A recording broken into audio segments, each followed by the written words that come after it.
தஞ்சை மாவட்டம் செங்கிப்பட்டியில் திமுக டெல்டா மண்டல மகளிர் அணி மாநாடு தொடங்கி நடைபெற்று வருகிறது.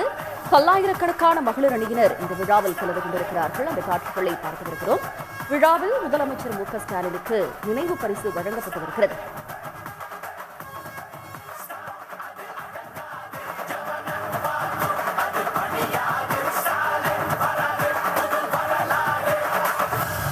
தொடக்கம் தான் திராவிட மாடலுடைய வெர்ஷன் 2.0 இனிதான் லோடிங்.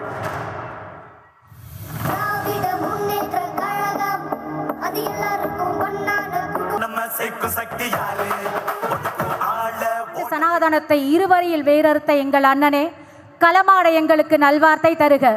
மாண்புமிகு துணை முதல்வர் அவர்கள்.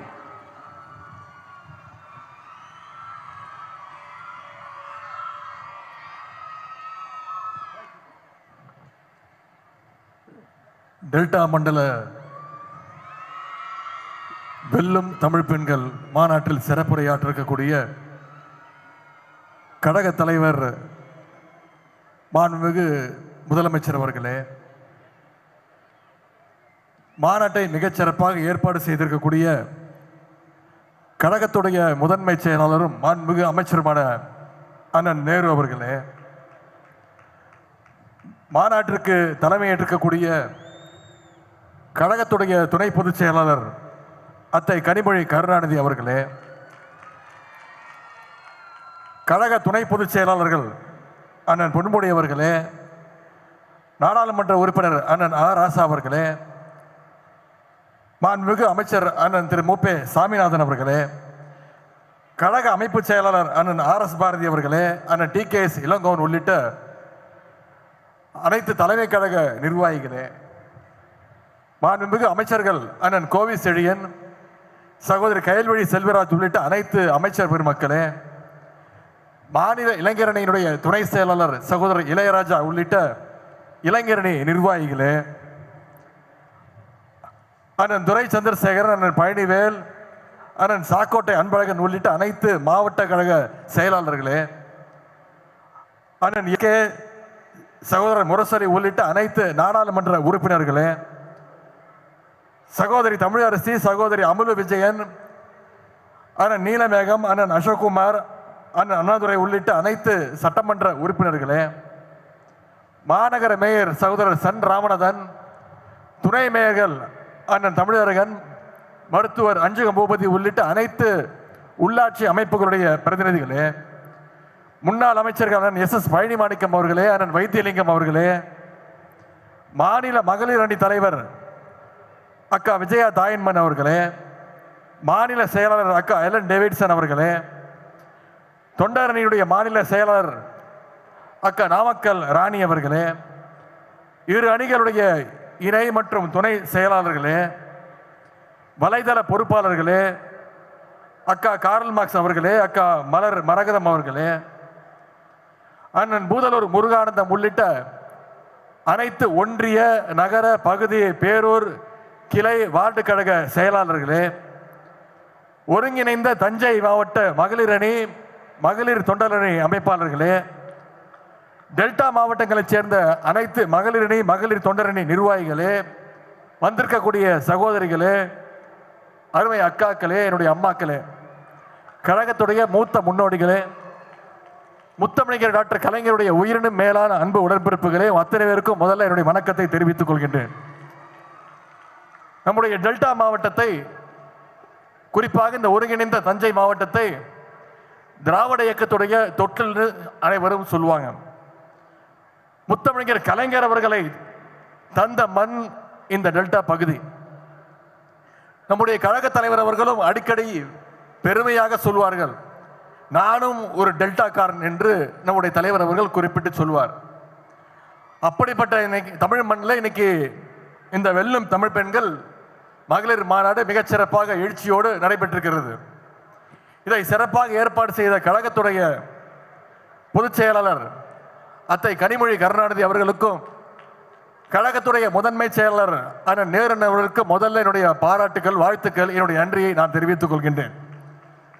அவர்களோடு சேர்ந்து இந்த மாநாட்டை ஏற்பாடு செய்த டெல்டா பகுதியைச் சேர்ந்த அனைத்து அமைச்சர் பெருமக்கள், மாவட்ட கழக செயலாளர்கள், மகளிரணி நிர்வாகிகள் அனைத்து சகோதரிகளுக்கும் என்னுடைய பாராட்டுக்கள், நன்றியும் வணக்கத்தையும் நான் தெரிவித்துக் கொள்கின்றேன். மற்ற இயக்கங்கள் எல்லாம் ஒரு வருஷத்துக்கு ஒரு வாட்டி 2 வருஷத்துக்கு ஒரு வாட்டி மாநாடு நடத்துவாங்க. ஆனா திராவிட முன்னேற்ற கழகம் மட்டும்தான் சென்ற மாதம் திருவண்ணாமலையில் இளைஞரணி நிர்வாகிகள் சந்திப்பு, அதன் முன்பு பல்லடத்தில் மகளிர் அணி மாநாடு, இன்னைக்கு தஞ்சையில் மகளிர் அணி மாநாடு, மீண்டும் விருதுநகரில் இளைஞரணி சந்திப்பு, அதன் பிறகு திருச்சியில் மண்டல மாநாடுன்னு இப்படி மாசத்துக்கு ஒரு மாநாடு சந்திப்பு நடத்தி நம்முடைய இயக்கத்துடைய கொள்கைகளை, அரசினுடைய சாதனைகளை, தலைவருடைய சாதனைகளை தொடர்ந்து பேசிட்டு இருக்கிற ஒரே இயக்கம் நம்முடைய திராவிட முன்னேற்ற கழகம். நேற்றைக்கு தான் நம்ம எல்லாரும் மொழிப்போர் தியாகிகளுக்கு வீர வணக்கத்தை செலுத்தினோம்.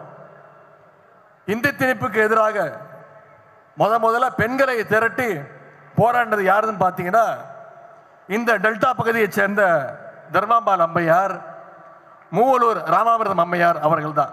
அதை கொடுத்த பகுதி இந்த தஞ்சை பகுதி.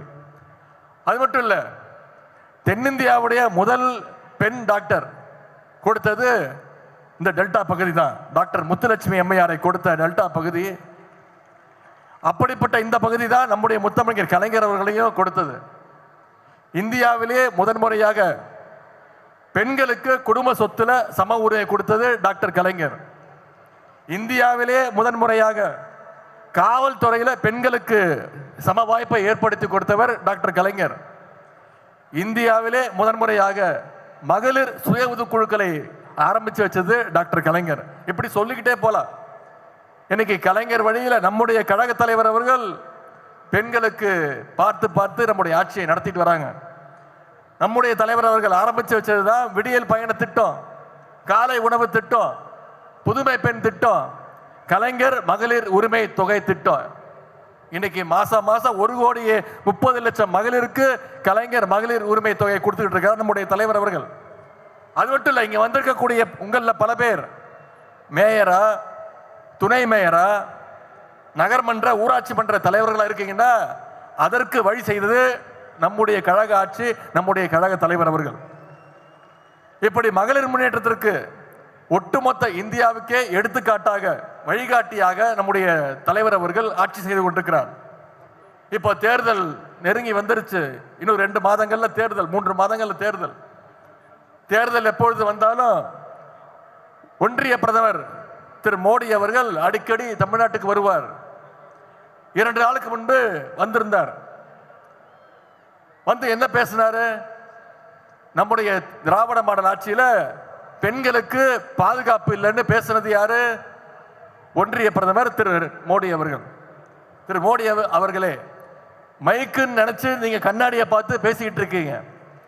உங்களுக்கு நான் ஞாபகப்படுத்த விரும்புகின்றேன், 2023 இருந்து பாஜக ஆட்சியில் இருக்கக்கூடிய மணிப்பூர்ல மிகப்பெரிய ஒரு கலவரம் நடந்துச்சு. அந்த பெண்களுக்கு நடந்த கொடுமையெல்லாம் இன்னைக்கு நாடே பார்த்துச்சு. ஏராளமான பெண்கள் பாலியல் வன்முறைக்கு ஆளாக்கப்பட்டாங்க.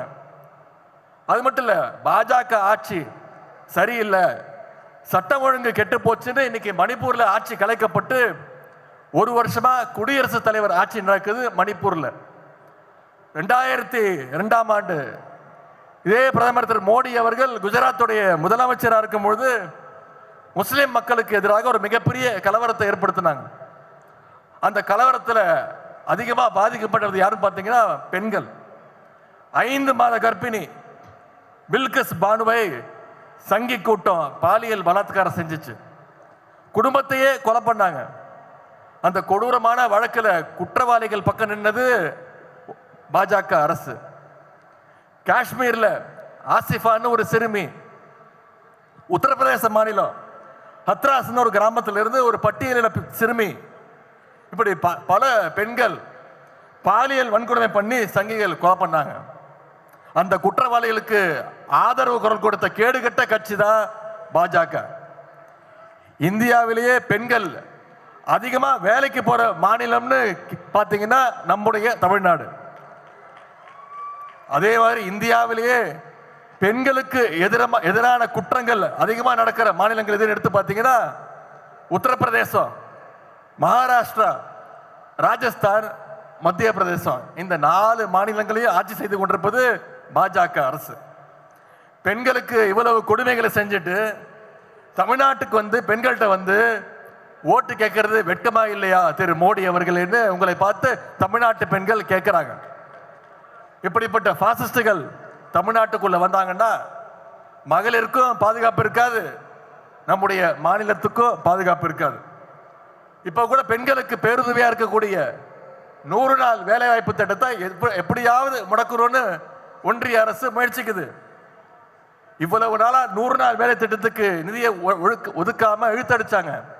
இன்னைக்கு அந்த நிதி சுமையை நம்முடைய மாநில அரசு மேல திணிக்க முயற்சிக்கிறாங்க. இதையும் நம்முடைய முதலமைச்சர் தான் முதல் ஆளா எதிர்த்து குரல் கொடுத்துக்கிறார். ஆனா நம்பர் 1 அடிமை திரு எடப்பாடி பழனிசாமி அதற்கும் ஒன்றிய அரசுக்கு இன்னைக்கு முட்டு கொடுத்துட்டு இருக்கிறார். முரட்டு பக்தர் கேள்விப்பட்டிருப்பீங்க, முரட்டு தொண்டர் பார்த்திருப்பீங்க. ஆனா இன்னைக்கு ஒரு முரட்டு அடிமையை நம்ம கண்ணு முன்னாடி நடத்தி காட்டுறார் திரு எடப்பாடி பழனிசாமி அவர்கள்.